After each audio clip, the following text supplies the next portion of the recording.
இந்த செய்தியை உங்களுக்காக வழங்குவது யூரோ குரூப் மலேசியா.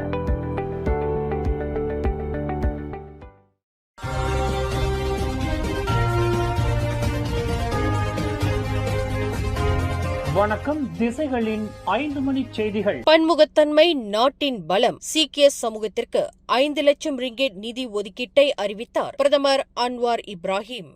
மலேசியாவின் உண்மையான பலம் இங்குள்ள பல்வேறு கலாச்சாரங்கள், பாரம்பரியங்கள், சமூகங்களிடையே நிலவும் ஒற்றுமையில் அடங்கியுள்ளதாக பிரதமர் டத்தோஸ்ரீ அன்வார் இப்ராஹிம் தெரிவித்துள்ளார். பன்முகத்தன்மை என்பது ஒரு சவால் அல்ல, மாறாக அது தேசிய அடையாளத்தை வலுப்படுத்தி மக்களை ஒன்றிணைக்கும் ஒரு சிறந்த அம்சம் என்று அவர் சுட்டிக்காட்டினார். தலைநகரில் நடைபெற்ற விசிட் மலேசியா 2026 வைசாகி திருவிழா நிகழ்ச்சியில் உரையாற்றிய பிரதமர், நாட்டின் வளர்ச்சிக்கும் முன்னேற்றத்திற்கும் சீக்கிய சமூகம் ஆற்றி வரும் பங்களிப்பை பெரிதும் பாராட்டினார். இதன் அடையாளமாக நாடு முழுவதும் சீக்கிய சமூகத்தின் நடவடிக்கைகளுக்கும் கொண்டாட்டங்களுக்கும் ஆதரவளிக்கும் வகையில் முதற்கட்டமாக 500,000 ரிங்கெட் நிதி ஒதுக்கீட்டை அவர் அறிவித்தார். மலேசியாவை ஓர் இணக்கமான தேசமாக நிலைநிறுத்துவதில் ஒவ்வொரு சமூகத்தின் பாரம்பரியமும் முக்கியமானது என்பதை வலியுறுத்திய பிரதமர், இந்த ஒற்றுமையே நாட்டின் மீள்தன்மைக்கு அடிப்படை என்றும் குறிப்பிட்டார். சீக்கிய சமூகத்தினர் நீண்ட காலமாக மலேசிய கட்டமைப்பின் ஒரு முக்கிய அங்கமாக திகழ்வதை அவர் தனது உரையின்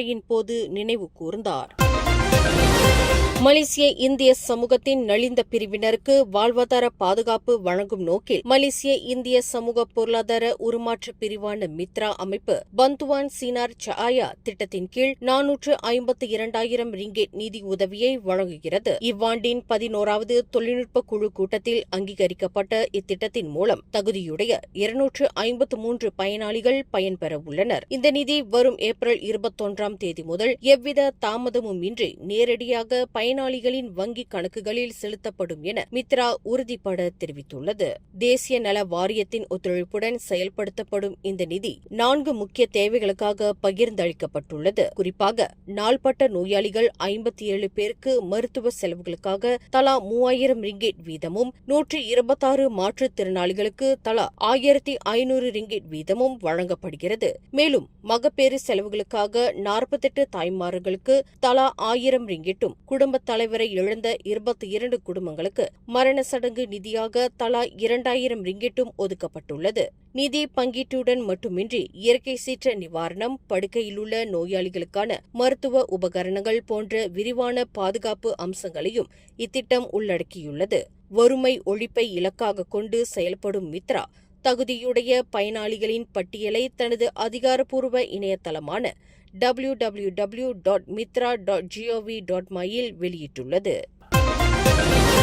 மலாக்கா நீரிணையின் சூழலை ஹெர்முஸ் நீரிணையுடன் ஒப்பிட முடியாது என்றும், இப்பகுதியை தொடர்ந்து அமைதியாகவும் பாதுகாப்பாகவும் இருப்பதை மலேசியா உறுதி செய்யும் என்றும் பாதுகாப்பு அமைச்சர் டத்தோஸ்ரீ முகமது காலித் நோர்டின் தெரிவித்துள்ளார். மலேசியா, இந்தோனேசியா, சிங்கப்பூர் ஆகிய நாடுகள் பன்னாட்டு சட்டங்களையும் கடல்சார் வணிக சுதந்திரத்தையும் மதிப்பதாக குறிப்பிட்ட அவர், ஈரான் சந்திக்கும் சவால்கள் போன்ற சூழல் இந்த மண்டலத்தில் ஏற்பட வாய்ப்பில்லை என திட்டவட்டமாக கூறினார். கோலாலம்பூரில் நடைபெற்ற பாதுகாப்பு கண்காட்சியின் செய்தியாளர் சந்திப்பின் பேசிய அவர், உலக பொருளாதாரத்தை பாதிக்கும் வகையிலான பகைமை போக்குகள் ஏதுமின்றி ஆசியான் ஒத்துழைப்புடன் மலாக்கா நீரிணையின் பாதுகாப்பு தொடர்ந்து நிலைநாட்டப்படும் என்று வலியுறுத்தினார்.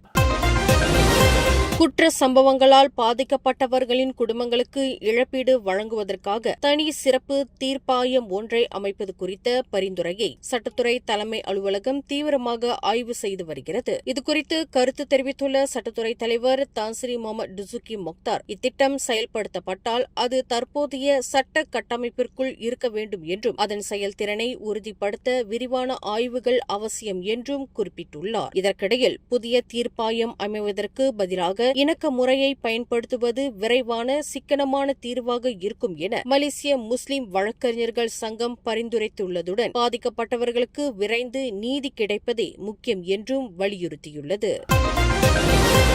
மலாயா பல்கலைக்கழகத்தில் நடைபெற்ற கலை போட்டியின் போது அரங்கேற்றப்பட்ட நாடகத்தில் அநாகரிகமான காட்சிகள் இடம்பெற்றதாக எழுந்த புகாரை தொடர்ந்து அது குறித்த அதிகாரப்பூர்வ அறிக்கையை உயர்கல்வி அமைச்சு பெற்றுள்ளது. இந்த விவகாரம் குறித்து கருத்து தெரிவித்த உயர்கல்வி அமைச்சர் டத்தோஸ்ரீ ஜம்ரி அப்துல் காடீர், கலை படைப்பாற்றல் என்ற பெயரில் சமூக உணர்வுகளையும் ஒழுக்க விழுமியங்களையும் பாதிக்கும் வகையில் செயல்படுத்துவதை தவிர்க்க வேண்டும் என்றும், பல்கலைக்கழகங்கள் தங்களின் வழிகாட்டுதல்களை மறுபரிசீலனை செய்து திருத்தங்களை மேற்கொள்ள வேண்டும் வேண்டும் என்றும் வலியுறுத்தினார். நாட்டின் பல்லின சமூகத்தின் கலாச்சாரத்தையும் நற்பண்புகளையும் கருத்தில் கொண்டு இத்தகைய தவறுகள் களையப்பட வேண்டுமே தவிர அதற்காக கலைத்துறைகளை மூடுவது சரியான தீர்வாகாது என்றும் இருக்கும் விதிமுறைகளைக் கொண்டு இச்சூழ்நிலை சரி செய்யப்படும் என்றும் அவர் உறுதிபட தெரிவித்தார்.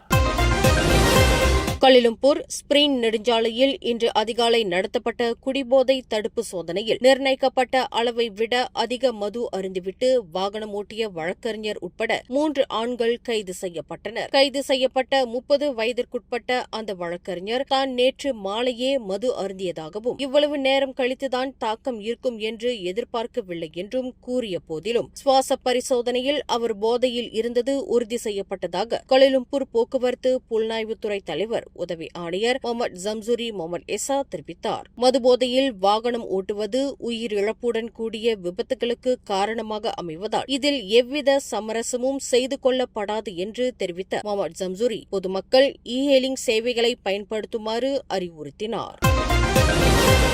சண்டகான் கம்போங் பஹாகியா நீர்நிலை குடியிருப்பில் இன்று அதிகாலை ஏற்பட்ட பயங்கர தீ விபத்தில் சுமார் 1000 வீடுகள் முற்றிலும் அழிந்ததால் 8000க்கும் மேற்பட்ட குடியிருப்பாளர்கள் தங்கள் வீடுகளை இழந்து தவிக்கின்றனர். குறுகலான பாதைகளாலும் பலத்த காற்றினாலும் தீ வேகமாக பரவிய நிலையில் பல மணி நேர போராட்டத்திற்கு பிறகு தீயணைப்பு படையினர் காலை 8 மணியளவில் தீயை கட்டுக்குள் கொண்டு வந்ததாக சபா மாநில தீயணைப்பு மீட்பு படையின் சண்டகான் பகுதி தலைவர் ஜஸ்ரி அப்துல் ஜால் தெரிவித்தார். இந்த விபத்தில் உயிரிழப்புகள் ஏதும் ஏற்படாத நிலையில் பாதிக்கப்பட்ட மக்கள் தங்குவதற்காக பத்துசாப்பி மக்கள் வீடமைப்பு திட்டம் தற்காலிக நிவாரண மையமாக செயல்பட தொடங்கியுள்ளது.